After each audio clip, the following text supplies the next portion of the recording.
The movie begins in a happy kingdom where the king and queen are kind and merciful. They had everything they wanted except a child. They always prayed to have a baby. One beautiful winter night, a lovely baby girl was born, and they named her Snow White. As Snow White grew up, the king and queen said that one day she would become queen, and they believed she would rule with honesty and kindness. Everything was going well until the queen became sick and died. The king and Snow White were left alone. Sometime later, a beautiful woman came to the palace. The king fell in love with her and married her. She had a magical mirror that always told the truth. Every day she asked the mirror, "Who is the most beautiful in the world?" Whenever the mirror said it was her, she felt very happy. One day, the mirror warned her that an enemy would attack the kingdom. The king went to fight with his army, but he never returned. After that, the new queen became more cruel. She treated Snow White like a servant, and people forgot there was even a princess. One day, while Snow White was cleaning the castle, a boy named Jonathan sneaked in to steal food. Snow White caught him and told him stealing was wrong. She said he could ask the queen or the princess for help instead. Jonathan laughed and said there was no princess anymore. Maybe she was dead. Snow White felt very sad. She began to feel she should do something for her people. She went to the queen and told her that she should help the people and share her wealth to solve their problems. Snow White reminded her of how their family used to bake apple pies and give them to the people every year. But the evil queen replied that poor people didn't deserve such good food. Just then, a soldier brought Jonathan to the queen. She wanted to punish him by burning his house, but Jonathan said he didn't have a house. Hearing this, the queen got angry and told the guards to throw him in the cellar. Snow White tried to stop her and said, "You can't do this. My father never punished anyone so harshly." Her words made the queen even more furious. As a punishment, she made Jonathan stand outside the palace in the freezing cold without any clothes. The evil queen spoke very harshly to Snow White, which made her feel very sad. Snow White began to sing a soft, emotional song. In the song, she remembered her parents and all the wishes she had for her people. After this, Snow White went to Jonathan and secretly freed him, but some soldiers saw her. Meanwhile, the evil queen sat in front of her magical mirror again. She asked the same question, "Mirror, mirror, who is the most beautiful in this world?" This time, the mirror gave a different answer. It said, "You are no longer the most beautiful. Someone else has taken that place. Her name is Snow White." The queen became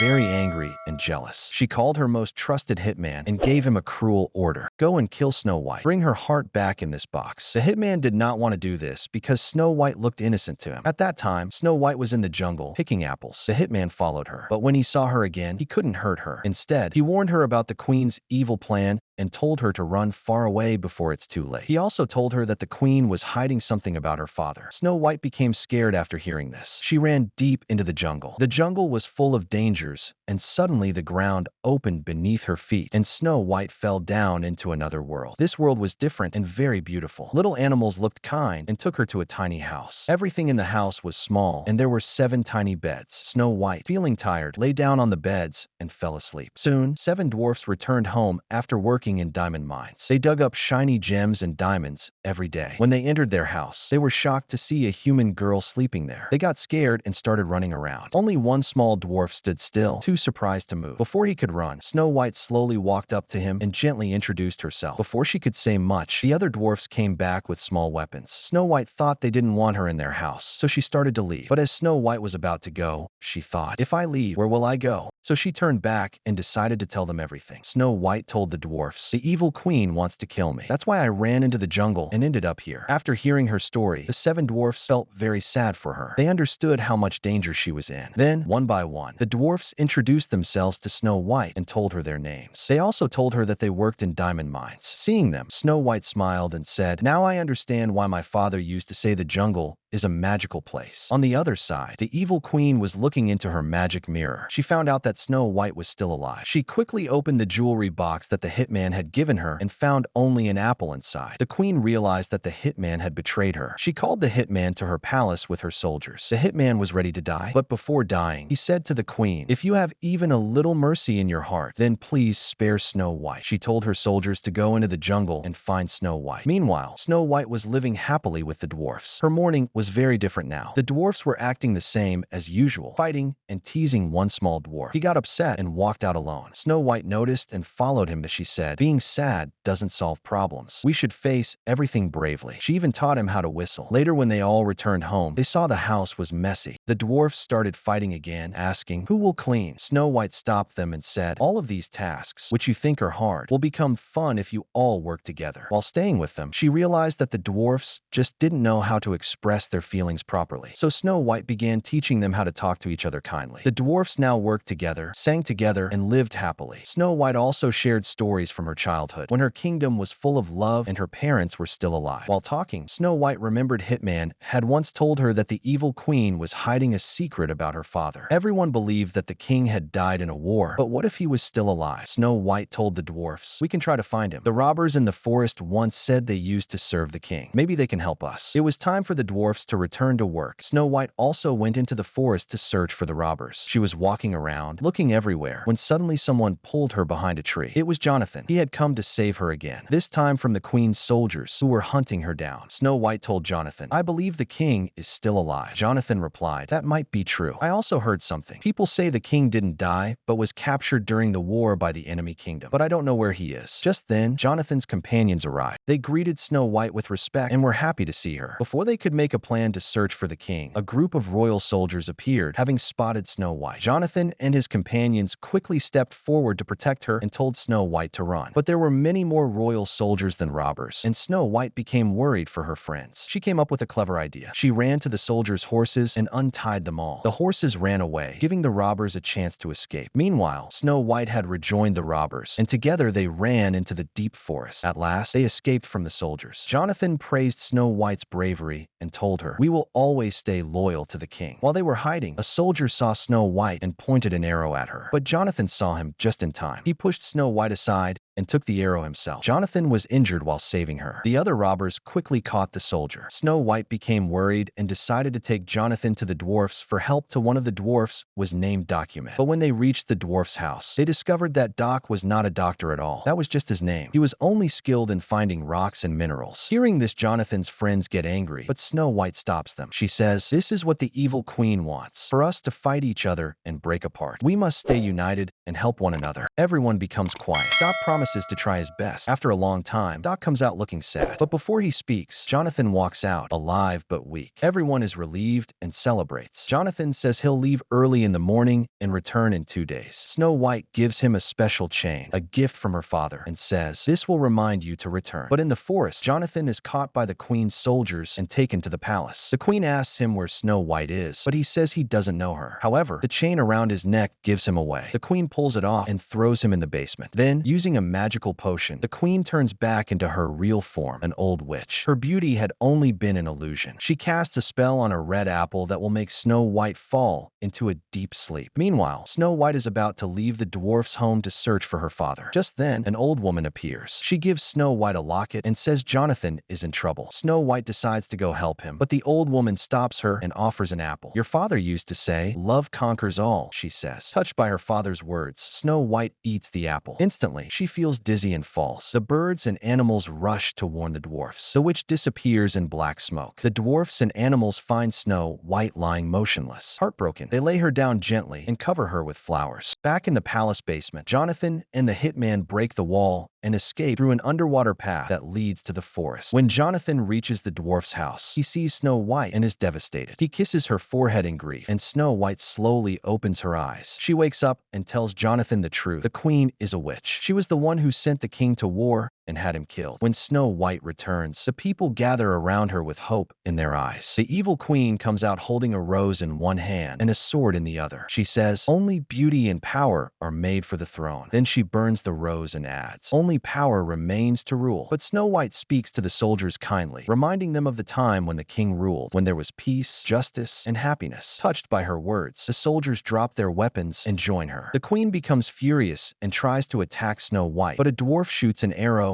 and knocks the sword from her hand. All the dwarfs arrive to help. Enraged, the queen runs back into the palace to her magical mirror. She asks, "Mirror, mirror, who is the most beautiful?" The mirror replies, "Snow White. Her beauty lies in her heart. She will always rule the hearts of the people." The mirror tells her, "Your beauty never touched your heart. Outer beauty means nothing." In anger, the queen throws something at the mirror, breaking it. The mirror shatters, and so does the queen. Her body turns into black smoke and gets trapped inside the mirror forever. With the queen gone, her powers are destroyed. Snow White takes the throne, and happiness spreads across the kingdom. Peace, love, and justice return. The story ends with Snow White as the kind queen her people deserve.